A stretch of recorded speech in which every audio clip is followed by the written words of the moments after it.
Reading from the book The Science of Self-Realization. This book is authored by His Divine Grace, A.C.Bhaktivedanta Swami Prabhupada, founder Acharya of the International Society for Krishna Consciousness, or ISKCON. This chapter is titled as The Incarnation of Love of God. As an excerpt, Sri Chaitanya Mahaprabhu is Krishna himself, and he is teaching how to develop the love of God by a very simple method. People are embarrassed by so many methods of realization. They cannot take to the actual ritualistic process of meditation or yoga. It is not possible. Therefore, Lord Chaitanya says that if one takes up this process of chanting, then immediately he can reach the platform of realization. Now we'll go through the chapter. Sri Chaitanya Mahaprabhu, the Golden Avatar, appeared in India nearly 500 years ago. It is a custom in India that when a child is born, an astrologer is called for. When Lord Krishna, the Supreme Personality of Godhead, appeared 500 years ago, Garga Muni was called by his father, and he said, this child formerly incarnated in 3 complexions, such as red and golden, and now he has appeared in blackish color. Krishna's color is described in the scriptures as blackish, just like the color of a cloud. Lord Chaitanya is understood to be Krishna appearing in golden complexion. There is much evidence in Vedic literatures that Chaitanya Mahaprabhu is an incarnation of Krishna, and this is confirmed by scholars and devotees. In the Srimad Bhagavatam, it is confirmed that the incarnation of Krishna or God in this present age, Kali Yuga, will always engage in describing Krishna. He is Krishna, but as a devotee of Krishna, he describes himself. And in this age, his bodily complexion will not be blackish. This means that he may be white, it may be red, or it may be yellow, because these 4 colors, white, red, yellow, and black, are the colors assumed by the incarnations for the different ages. Therefore, since the red, white, and blackish colors were already taken by former incarnations, the remaining color, golden, is assumed by Chaitanya Mahaprabhu. His complexion is not blackish, but he is Krishna. Another feature of this avatar is that he is always accompanied by his associates. In the picture of Chaitanya Mahaprabhu, one will find that he is always followed by many devotees chanting. Whenever God incarnates, he has 2 missions, as stated in the Bhagavad Gita. There Krishna says, wherever I appear, my mission is to deliver the pious devotees and to annihilate the demons. When Krishna appeared, he had to kill many demons. If you see the picture of Vishnu, we will notice that he has a conch, shell, lotus flower, club, and disc. These 2 items are meant for killing demons. Within this material world, there are 2 classes of men, the demons and the devotees. The devotees are called demigods. They are almost like God because they have godly qualities. Those who are devotees are called godly persons. And those who are non-devotees, atheists, are called demons. So Krishna or God comes with 2 missions: to give protection to the devotees and to destroy the demons. In this age, Chaitanya Mahaprabhu's mission is also like that, to deliver the devotees and to annihilate the non-devotees, the demons. But in this age, he has a different weapon. That weapon is not a club or disc or a lethal weapon. His weapon is the Sankirtana movement. He killed the demoniac mentality of the people by introducing the Sankirtana movement. That is the specific significance of Lord Chaitanya. In this age, people are already killing themselves. They have discovered atomic weapons with which to kill themselves. So there is no need for God to kill them. But he appeared to kill their demoniac mentality. That is possible by this Krishna Consciousness movement. Therefore, in the Srimad Bhagavatam, it is said that this is the incarnation of God in this age. And who worships him? The process is very simple. Just keep a picture of Lord Chaitanya and his associates. Lord Chaitanya is in the middle, accompanied by his principal associates, Nityananda, Advaita, Gadadhara, and Srivasa. So one simply has to keep this picture. One can keep it anywhere. There's not that one has to come to us to see this picture. Anyone can have this picture in his home, chant this Hare Krishna mantra, and thus worship Lord Chaitanya. That is a simple method. But who will capture this simple method? Those who have good brains. Without much bother, if one simply keeps a picture of Sri Chaitanya Mahaprabhu at home and chants Hare Krishna, then one will realize God. Anyone can adopt this simple method. There is no expenditure, there is no tax, nor is there any need to build a very big church or temple. Anyone, anywhere can sit down on the road or beneath a tree and chant the Hare Krishna mantra and worship God. Therefore, it is a great opportunity. For example, in business or political life, one sometimes finds a great opportunity. Those who are intelligent politicians take a good opportunity and make a success of it in the first time it comes. Similarly, in this age, those who have sufficient intelligence take to this Sankirtana movement and advance very quickly. Lord Chaitanya said, is also called the Golden Avatara. Avatara means descending, coming down. Just as one may come down from the 5th story to the 100th story of the building, an Avatara comes down from the spiritual planets in the spiritual sky. The sky we see with our naked eyes or with a telescope is only the material sky. But beyond this, there is another sky, which is not possible to see with our eyes or instruments. That information is in Bhagavad Gita. It is not imagination. Krishna says that beyond the material sky is another sky, the spiritual sky. We have to take to Krishna's word as it is. For example, we teach small children that beyond England there are other places called Germany and India. And the child has to learn about these places from the version of the teacher because they are beyond his sphere. Similarly, beyond this material sky, there is another sky.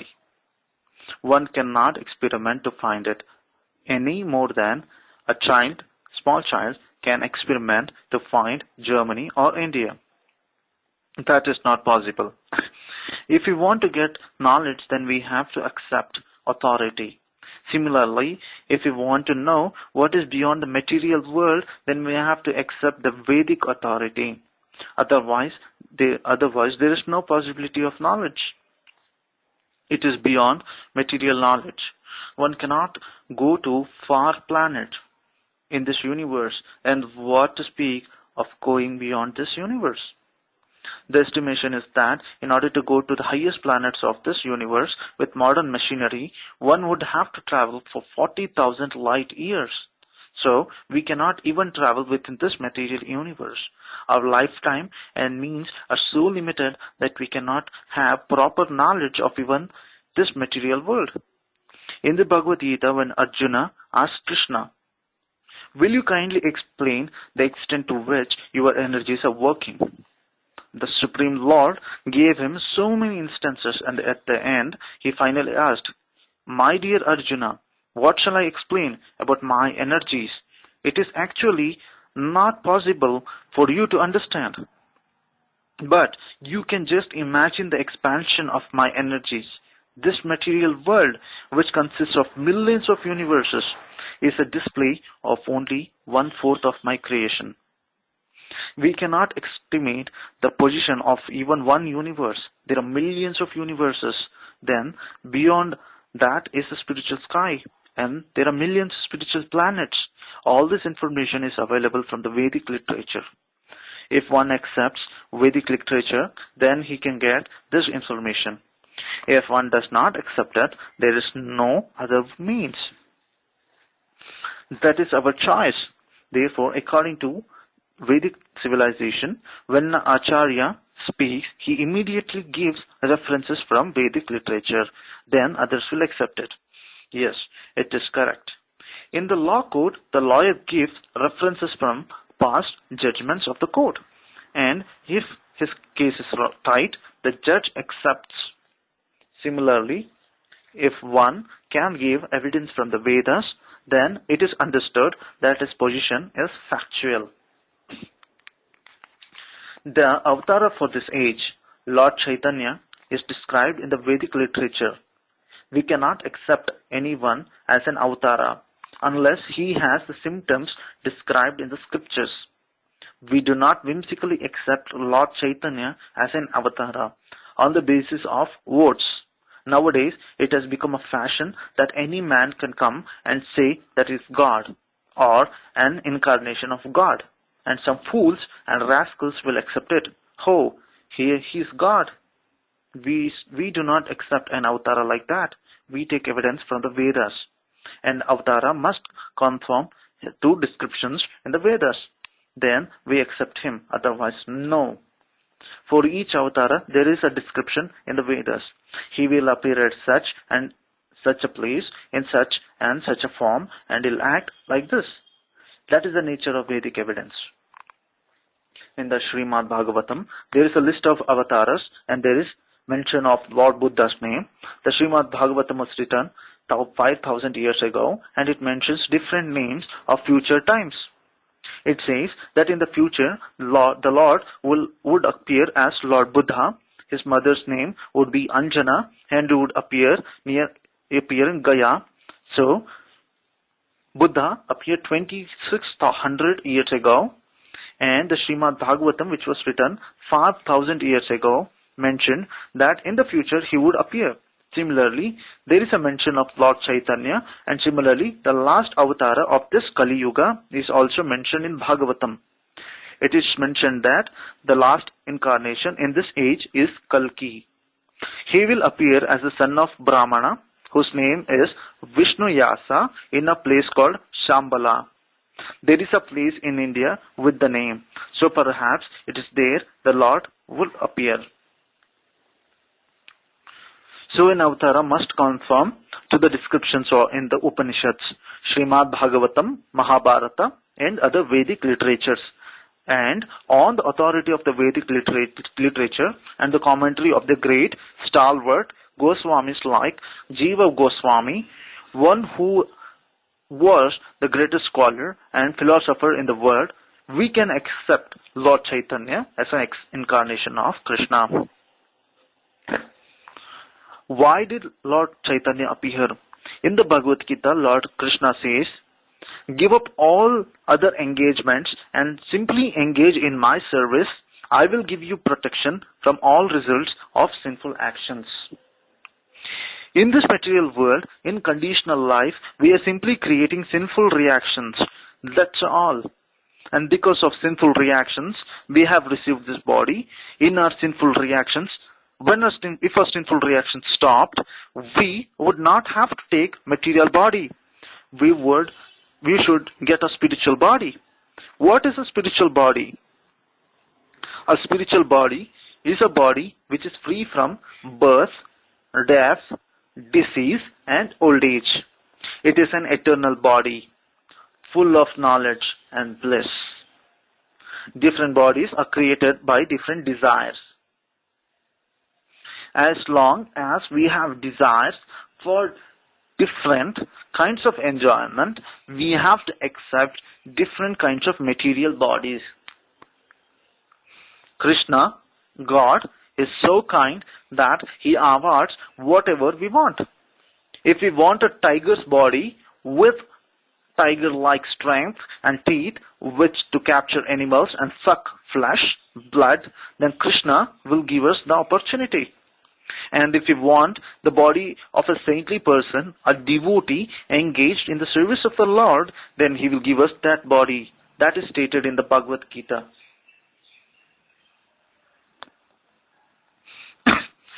If a person engaged in yoga, in the process of self-realization, somehow or the other, fails to complete the process, he is given another chance. He is given birth in a family of a pure Brahmana or a rich man. If one is fortunate enough to take birth in such a family, he gets all facilities to understand the importance of self-realization. From the very beginning of the life, our Krishna conscious children are getting the opportunity to learn how to chant and dance. So, when they are grown up, they will not change, but instead will automatically make progress. They are very fortunate. Regardless of whether he is born in America or Europe, a child will advance if his father and mother are devotees. He gets this opportunity. If a child takes birth in a family of devotees, this means that in his past life he had already taken to the yoga practice, but somehow or the other he could not finish it. Therefore, the child is given another opportunity to make progress under the care of a good father and mother, so that he will again advance. In this way, as soon as he completes this development of God consciousness, he no longer has to take birth in this material world, but returns to the spiritual world. Krishna says in the Bhagavad Gita, "My dear Arjuna, if one understands my appearance, disappearance and activities simply because of his understanding, he is given the opportunity to take birth in the spiritual world after giving up this body. One has to give up this body today, tomorrow, or maybe the day after that. One has to. But a person who has understood Krishna will not have to take another material body. He goes directly to the spiritual world and takes birth in one of the spiritual planets. So Krishna says that as soon as one gets this body, it doesn't matter if it's in from India or on the moon or on the sun or Brahmaloka or anywhere within this material world, one should know that it is due to his sinful activities. There are degrees of sinful activities. So according to the degree of sinfulness, one takes a material body. Therefore, our real problem is not how to eat, sleep, mate and defend. Our real problem is to get a body which is not a material but spiritual. That is the ultimate solution to all problems. So, Krishna guarantees that if one surrenders unto him, if one becomes fully Krishna conscious, then he will give one protection from all reactions to sinful life. This assurance was given by Krishna in Bhagavad Gita. But there were many fools who could not understand Krishna. In the Bhagavad Gita, they are described as mudhas. Mudha means rascal. And Krishna says in the Gita, they do not know what I am actual.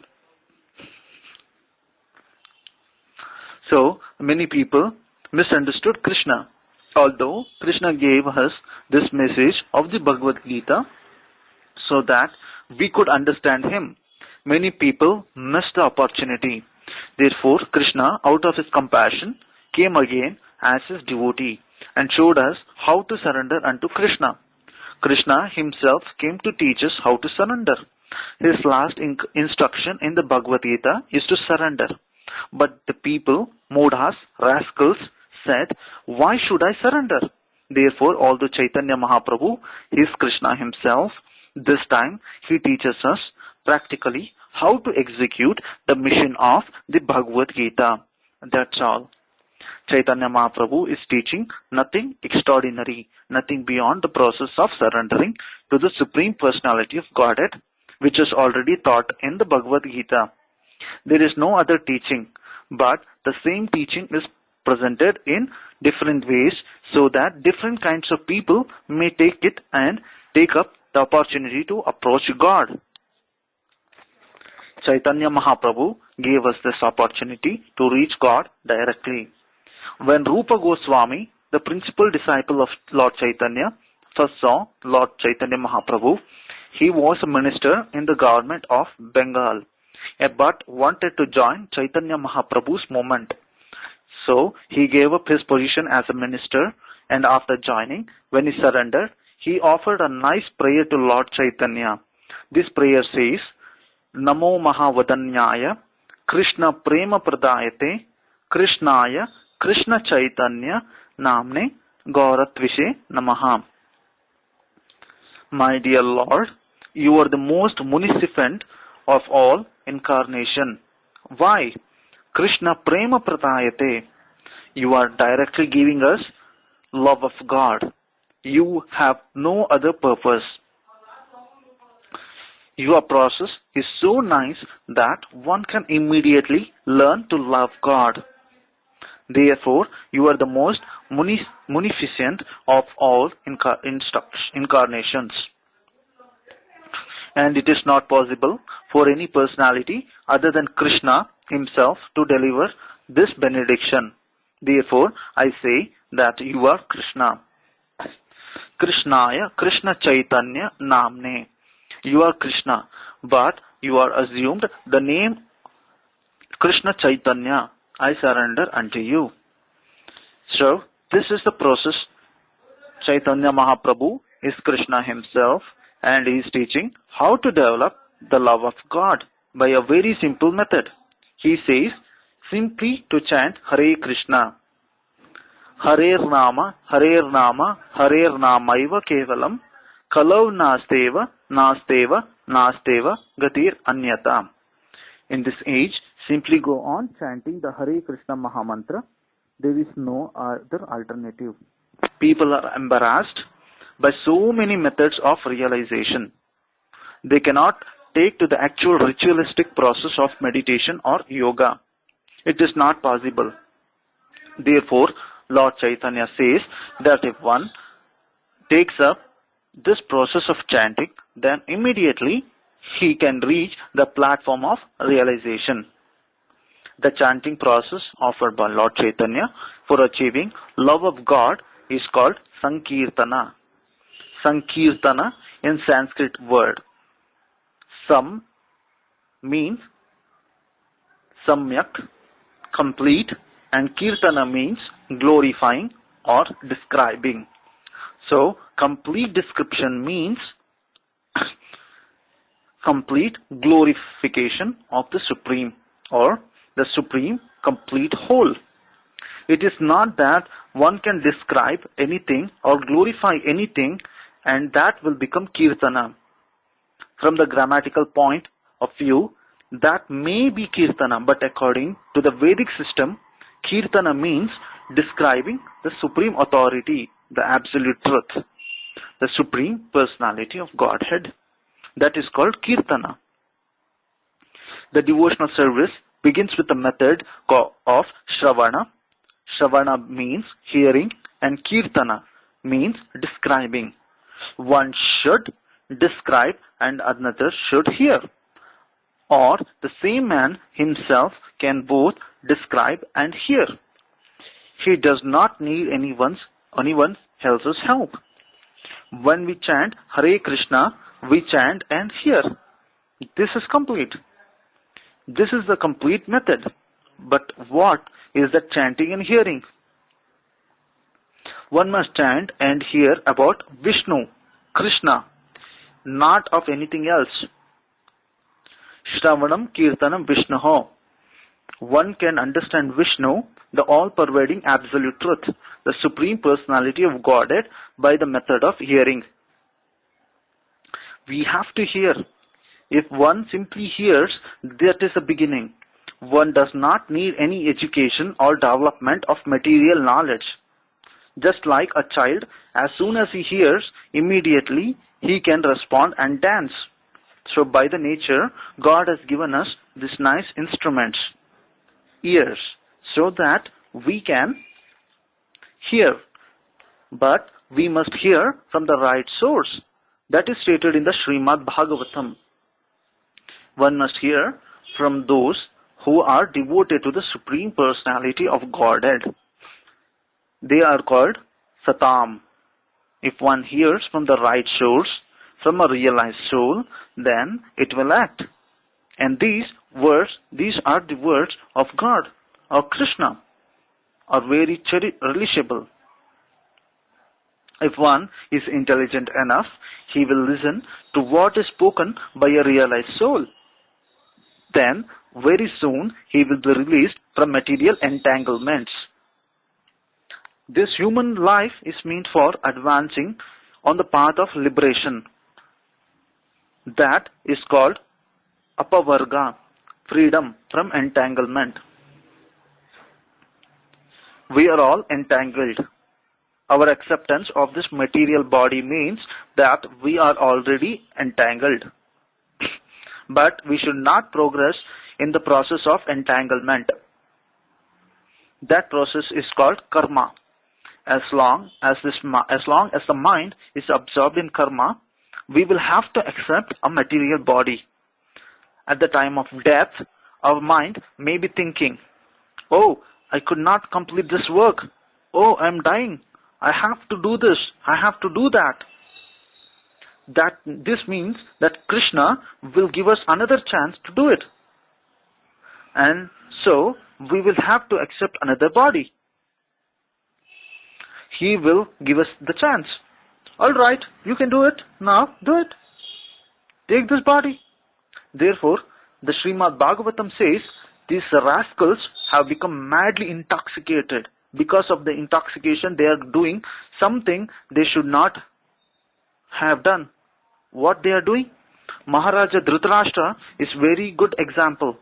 Maharaja Dhritarashtra was cunningly planning to kill the Pandavas in order to favor his own sons.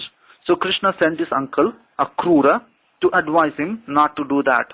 Dhritarashtra understood Akrura's instruction, but he said, "My dear Akrura, what you are saying is quite right, but it does not stand in my heart. So I cannot change my policy. I have to follow this policy and let whatever happen takes place."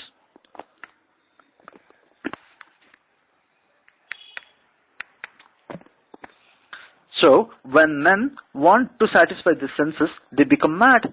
And in this madness, they will do anything and everything. For example, there have been many instances in material life where someone has become mad after something and has committed a criminal act, such as murder. The person could not check himself. Similarly, we are accustomed to sense gratification. We are mad, and therefore our minds are fully absorbed in karma. This is very unfortunate because a body, although temporary, is a reservoir of all misfortunes and miseries. It is always giving us trouble. These matters are to be studied. We should not be mad.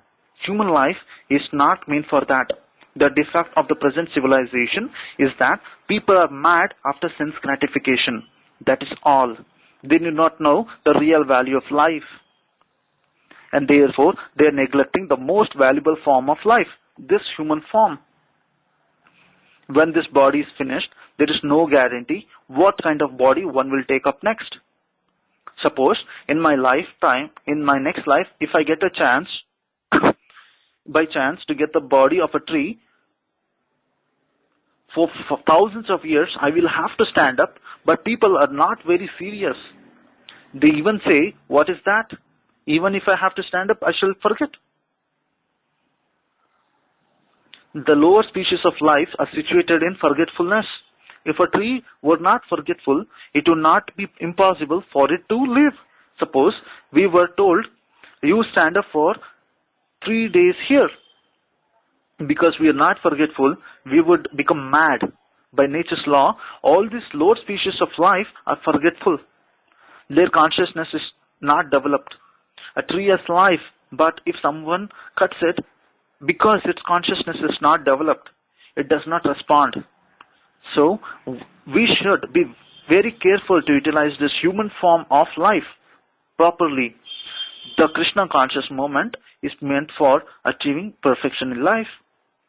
It is not a bluff or exploitation, but unfortunately people are accustomed to being bluffed. There is a verse by an Indian poet. If someone speaks nice things, people will quarrel with him. "Oh, what nonsense you are speaking." But if he bluffs them and cheats them, he will be very glad. So, if a bluffer says, "Just do this, give me a fees, and within 6 months you will become God," then they will agree, "Yes, take this fees and I shall become God within 6 months. No, these cheating processes will not solve a problem. If one actually wants to solve the problems of life in this age, then he has to take to this process of Kirtana. That is the recommended process. Harer Nama, Harer Ramaiva Kevalam, Kalam Nasteva, Gatir Anyata. In this age, Kali Yuga, one cannot execute any processes of self-realization or perfection of life other than Kirtana. Kirtana is essential in this age. In all Vedic literature, it is confirmed that one must meditate on the Supreme Absolute Truth, Vishnu, and nothing else. But there are different processes of meditation recommended for different ages. The process of mystic meditation was possible in Satya Yuga, when men lived for many thousands of years. Now, people will not believe this. But in the previous age, there were people who lived for 100,000 years. That age was called Satya Yuga, and the meditation of mystic yoga was possible at that time. In that age, there was a great yogi, Valmiki Muni, meditated for 60,000 years. So, that is a long-term process, which is not possible to execute in this age. If one wishes to conduct a fast, that is another matter. But if one actually wants to practice such meditation, it takes an extremely long time to perfect. In this age, in the next age, Treta Yuga, the process of realization was to perform the various ritualistic sacrifices recommended in the Vedas. In the next stage, Dwapara Yuga, the process was temple worship.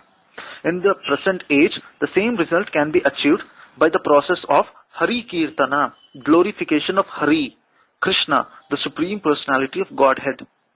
No other Kirtana is recommended. This Hari Kirtana was started 5,000 years ago in Bengal by Lord Chaitanya. In Bengal, there is competition between the Vaishnavas and Shaktas. The Shaktas have introduced a certain type of Kirtana called Kali Kirtana. But in the Vedic scriptures, there is no recommended for Kali Kirtana. Kirtana means Hari Kirtana.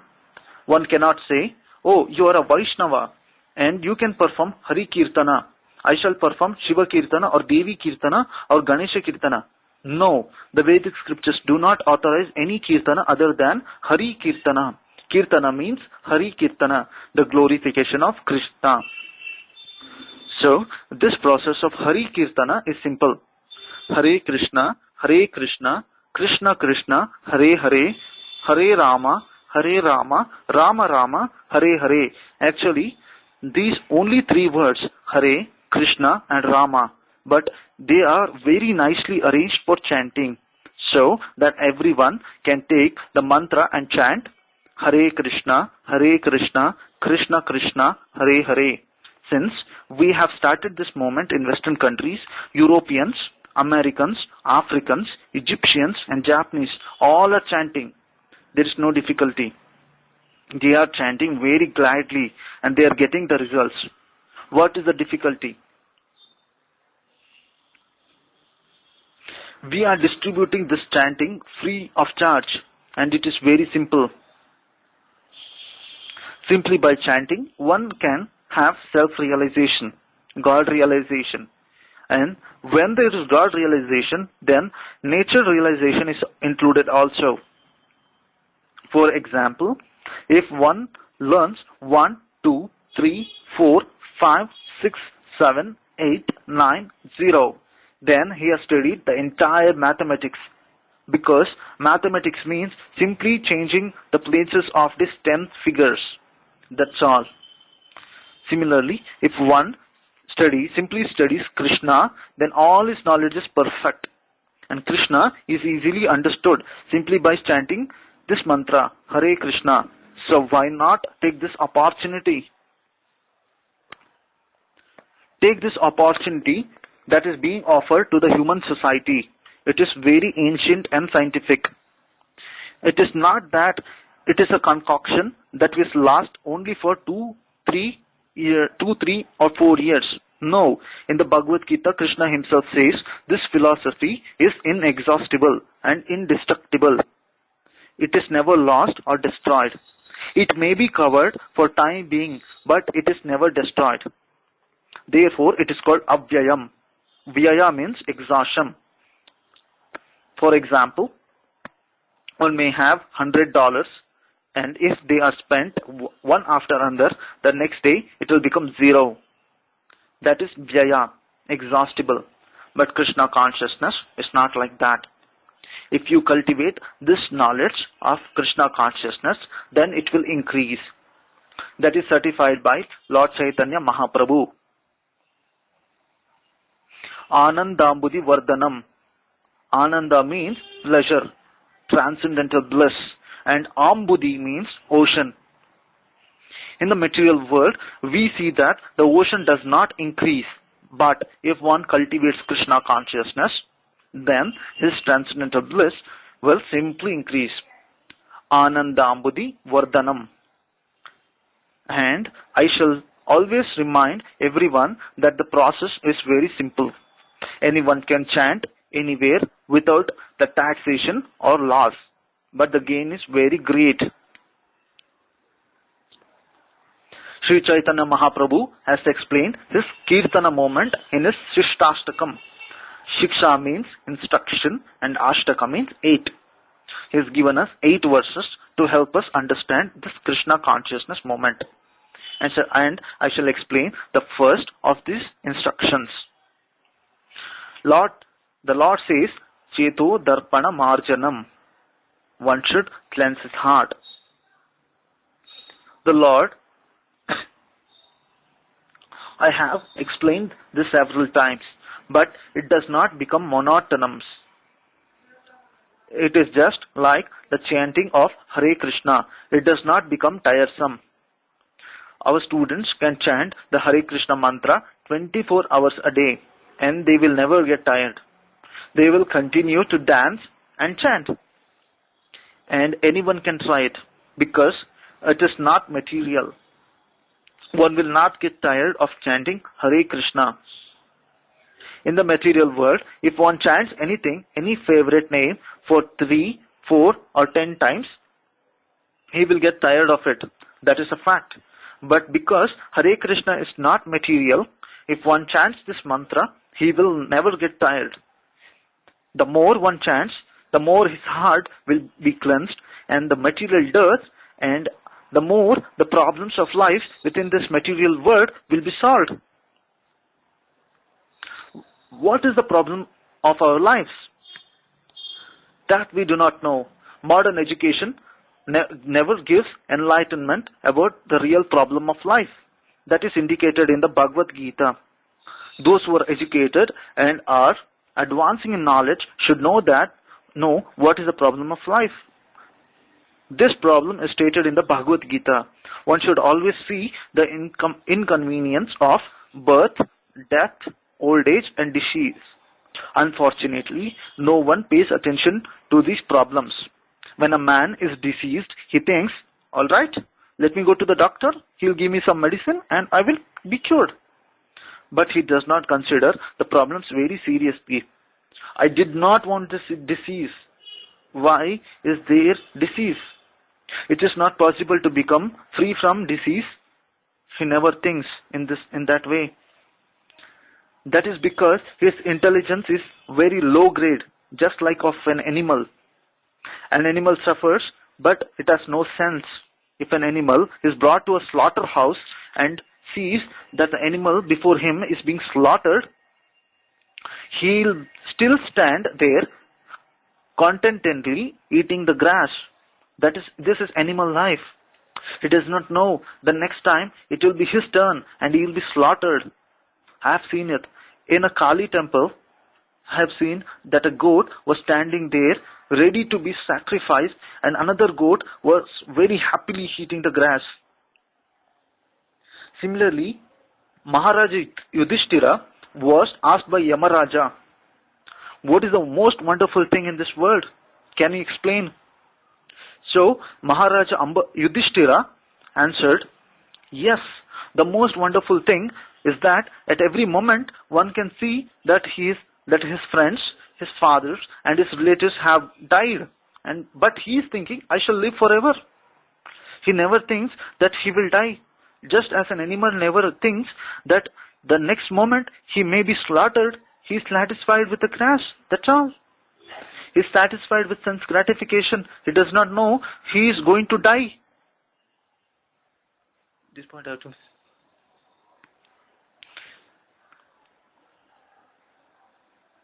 So, I will also have to die. Then, what is after death? I do not know. This is the problem. People do not take this problem seriously. But the Bhagavad Gita indicates that that is the real education. Real education is to inquire why, although we do not want to die, death comes. That is real inquiry. They do not want to become old men. Why does?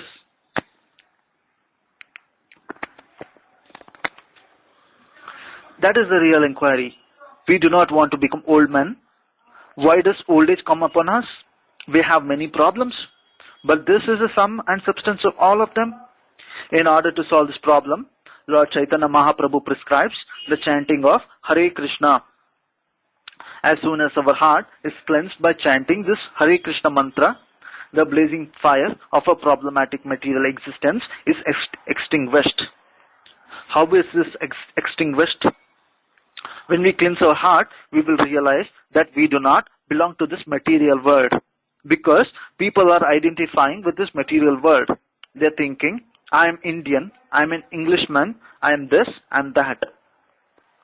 But if one chants the Hare Krishna mantra, he will realize that he is not this material body. I do not belong to this material body or this material world. I am a spirit soul, part and parcel of the Supreme. I am eternally related with Him, and I have nothing to do with this material world.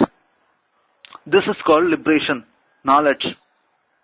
If I don't have anything to do with this material world, then I am liberated. And that knowledge is called Brahma Bhuta.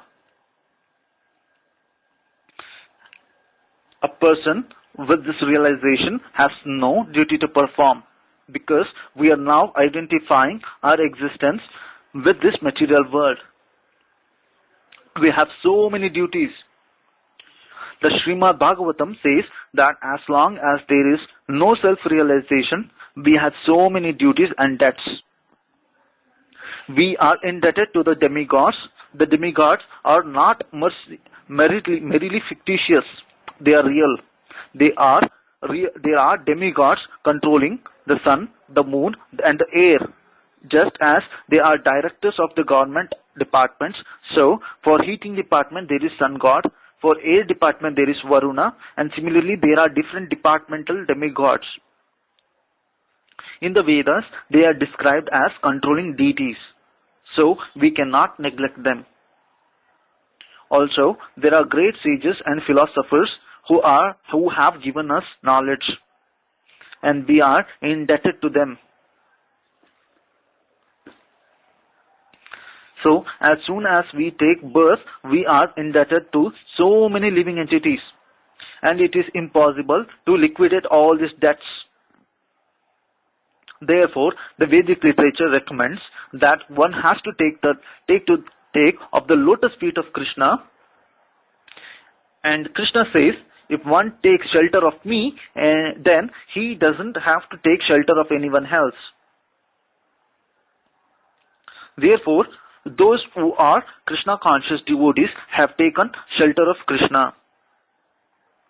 And the beginning is hearing and chanting. Shravanam, Kirtanam, Vishnoho.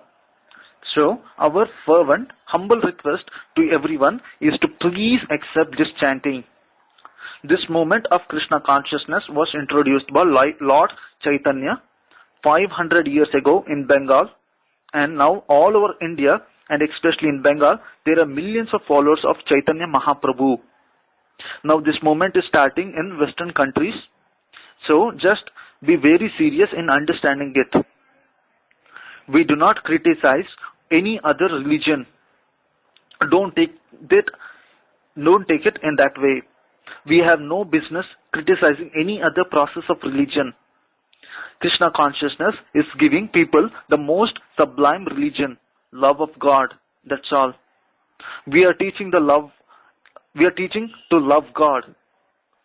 Everybody is already loving, but that love is misplaced. We love this boy or this girl or this country or that society or even the dogs and cats, but we are not satisfied. We must place our love in God. If one places one's love in God, he will be happy.